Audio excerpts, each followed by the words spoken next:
Bismillah, walhamdulillah, wassalatu wassalamu ala sayyidina rasulillah wa ala alihi wa ashabihi wa mawalah.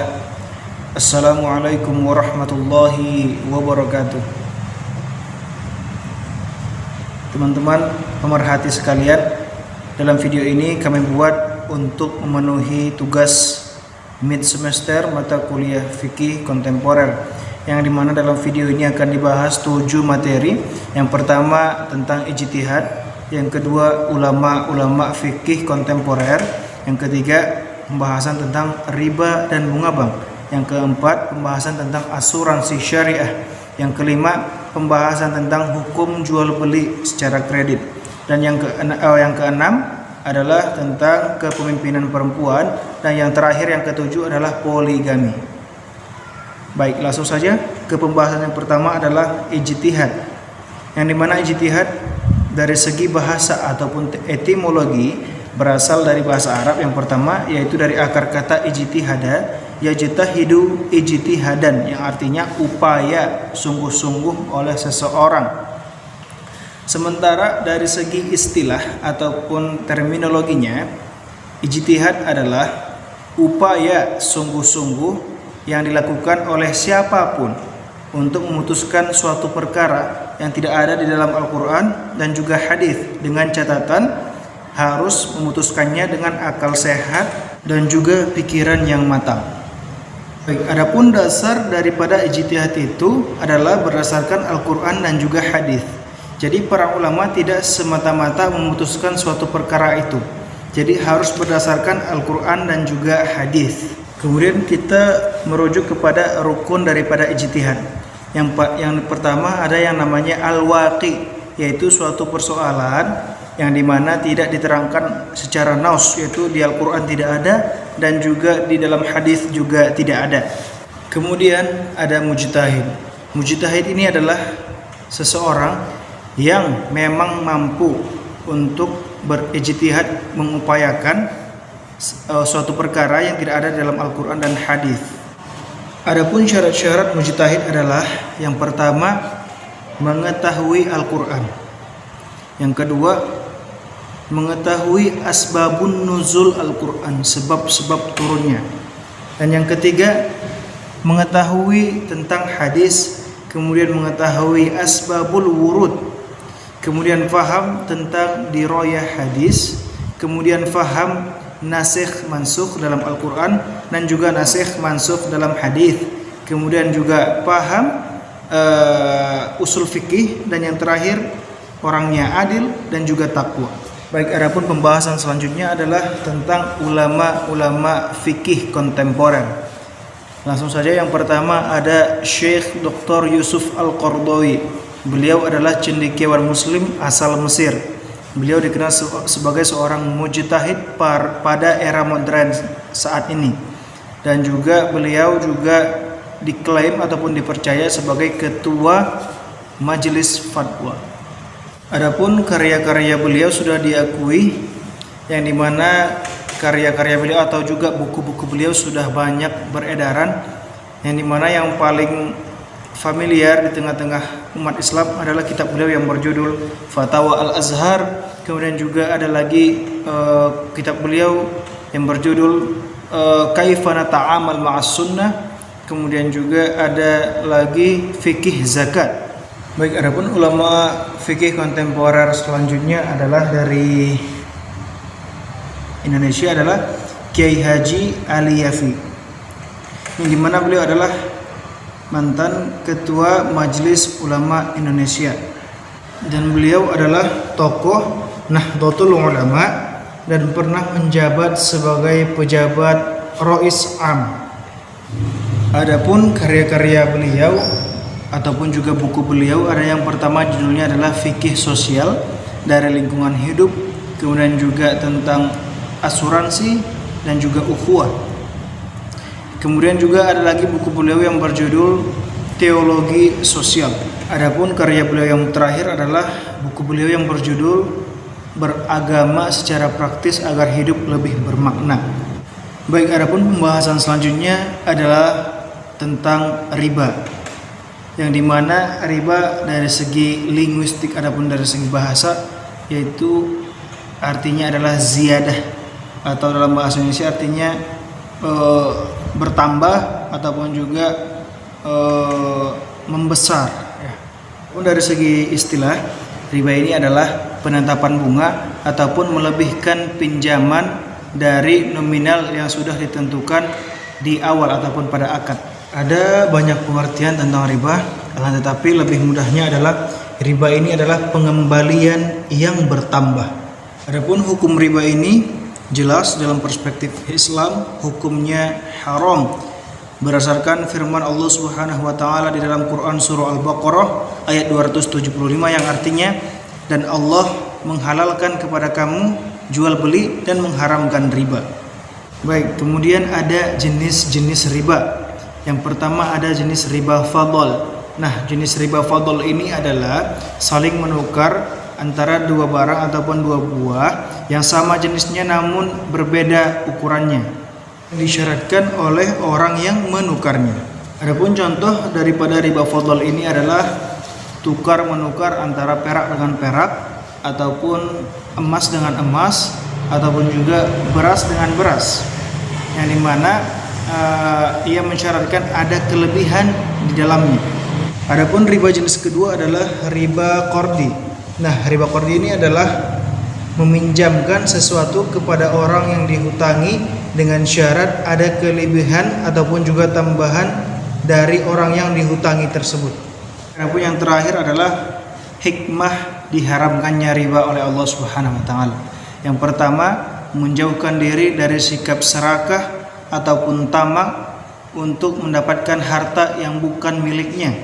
Hikmah yang kedua adalah menimbulkan permusuhan antar pribadi, kemudian juga memutus tali silaturahmi, dan juga tidak terjadinya konsep ta'awun ataupun tolong menolong. Hikmah yang terakhir adalah menghindari dari perbuatan aniaya yang merampas harta orang yang lemah. Baik, adapun pembahasan selanjutnya adalah asuransi syariah ataupun juga takaful, yaitu saling melindungi ataupun juga tolong menolong oleh orang ataupun juga pihak melalui investasi ataupun aset yang dimana pola pengembaliannya sesuai dengan akad syariah. Juga asuransi syariah ini tentu juga sangat berbeda dengan asuransi konvensional, yang dimana letak yang paling mencolok daripada perbedaan asuransi syariah dan juga asuransi konvensional adalah pada dasar daripada asuransi tersebut. Baik, adapun tujuan daripada asuransi syariah ini adalah meningkatkan kesejahteraan dan juga menumbuhkan semangat perjuangan untuk mengemban misi akidah, misi ibadah, dan juga misi kebermanfaatan. Jadi beda sekali, ataupun juga asuransi syariah ini tidak mengambil laba yang besar seperti asuransi konvensional. Baik, langsung saja. Selanjutnya adalah hukum daripada asuransi syariah, yang dimana dalam perspektif Islam kita harus merujuk kepada Al-Quran dan hadis. Yang pertama kita rujuk dari perspektif Al-Quran, terdapat di dalam Al-Quran surah Al-Maidah ayat 2. Allah Subhanahu wa taala berfirman, "Wa ta'awanu 'alal birri wat taqwa wa la ta'awanu 'alal itsmi wal 'udwan." Dan saling tolong-menolonglah kalian dalam perbuatan takwa dan juga kebaikan. Wala ta'awan, dan jangan saling tolong-menolong 'alal itsmi, dalam perbuatan dosa, wal 'udwan, dan pelanggaran. Kemudian dalam hadis Rasulullah sallallahu alaihi wasallam pernah bersabda yang diriwayatkan dari sahabat Abu Hurairah. Beliau pernah bersabda, "Man yassara an mu'sirin," siapa yang mempermudah urusan manusia di muka bumi ini, kata Rasulullah, yassarallahu anhu yaumal qiyamah, Allah akan memudahkan urusannya pada hari kiamat nanti. Jadi hukum asuransi syariah ini dibolehkan ataupun juga mubah di dalam Islam. Baik, adapun pembahasan selanjutnya adalah mengenai jual beli kredit, yang dimana dalam perspektif ataupun hukumnya diperbolehkan di dalam Islam asalkan tidak mengandung yang namanya riba, sesuatu yang berlipat ataupun bertambah.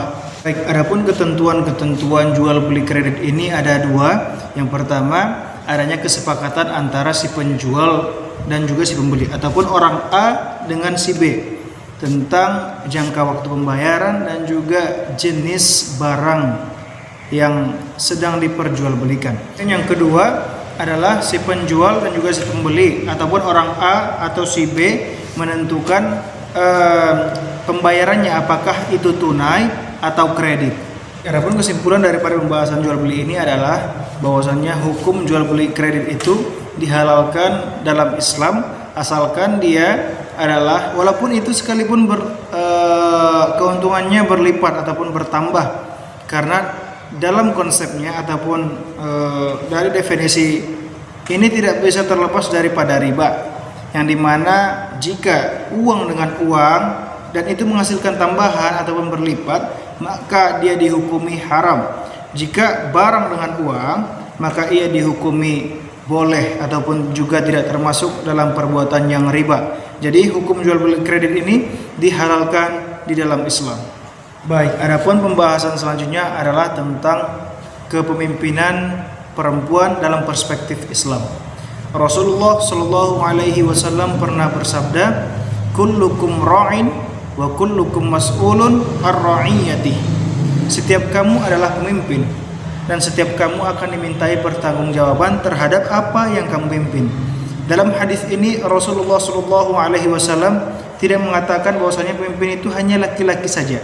Artinya perempuan juga bisa memimpin. Dan juga di dalam Al-Quran Allah Subhanahu Wa Taala berfirman di surah Al-Baqarah, Allah berfirman, Bismillahirrahmanirrahim, wa idh qala rabbuka lil malaikati inni ja'ilun fil ardi khalifah. Dan wa idh qala rabbuka lil malaikati, dan ketika Tuhanmu berkata kepada para malaikat, inni ja'ilun fil ardi khalifah, sesungguhnya aku ingin menjadikan manusia itu pemimpin di muka bumi ini. Dalam ayat ini juga Allah tidak menerangkan bahwasanya pemimpin itu harus laki-laki. Akan tetapi dalam perspektif Islam, sekaliber dia imam, maka tidak boleh yang imamnya adalah perempuan. Nah, contohnya kalau dia hanya kepala-kepala dinas ataupun juga sekaliber rektor ataupun juga bahkan presiden, maka hukumnya boleh, karena kullukum ra'in wa kullukum mas'ulun ar-ra'iyati. Dalam hadis yang barusan saya sebutkan tidak dibatasi hanya laki-laki saja, akan tetapi manakala perempuan itu tidak bisa menjadi pemimpin ketika dia harus menjadi imam, maka laki-laki lah yang harus menjadi imam, tidak boleh perempuan. Dan juga yang lebih afdolnya, jika laki-laki lah yang harus memimpin berdasarkan ayat yang lain. Allah Subhanahu Wa Taala berfirman, ar-rijalu qawwamuna 'alan nisa. Ya, laki-laki itu pemimpinnya bagi wanita. Kalau bisa laki-laki, haruslah laki-laki agar lebih afdol. Akan tetapi tidak masalah jika perempuan juga, akan tetapi lebih afdolnya seharusnya adalah laki-laki berdasarkan ayat ar-rijalu qawwamuna 'alan nisa. Laki-laki itu pemimpin bagi perempuan. Baik, adapun pembahasan yang terakhir adalah mengenai poligami, yang dimana di dalam Al-Quran Allah Subhanahu Wa Taala berfirman, fankihu ma qaba lakum minan nisa'i mathna wa thulatha wa ruba'. Akan tetapi ayat ini belum berhenti, belum titik. Wa in khiftum alla ta'dilu fawahidah.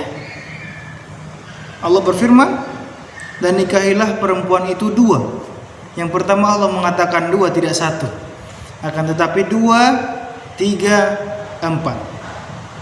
Wa in khiftum alla ta'dilu, jika kamu tidak mampu ataupun takut tidak bisa berlaku adil, fawahidah, maka satu saja. Adapun asbabun nuzul daripada ayat ini adalah ketika itu kaum Arab jahiliyah mempunyai istri unlimited, ataupun dalam bahasa Indonesianya adalah tanpa batas, baik itu 10, 11, 12, 13, unlimited, tanpa batas. Kemudian turunlah ayat ini, fankihu ma taba lakum minan nisa'i mathna wa thulatha wa ruba' wa in khiftum alla ta'dilu fawahidah. Maka turunlah ayat harus dibatasi, paling banyak adalah 4. paling banyak kata Allah. Artinya di dalam Islam hukum berpoligami ini sah ataupun juga diperbolehkan manakala kita menentang satu ayat saja dalam Al-Quran maka kita kafir, karena ini merupakan ayat dari Allah Subhanahu wa taala, kalamullah, tidak mungkin salah. Baik, sekian tugas video mid semester mata kuliah fikih kontemporer. Semoga bermanfaat. Yang baik-baik datang dari Allah dan yang salah datangnya dari diri saya pribadi. Terima kasih atas segala perhatiannya. Wassalamualaikum warahmatullahi wabarakatuh.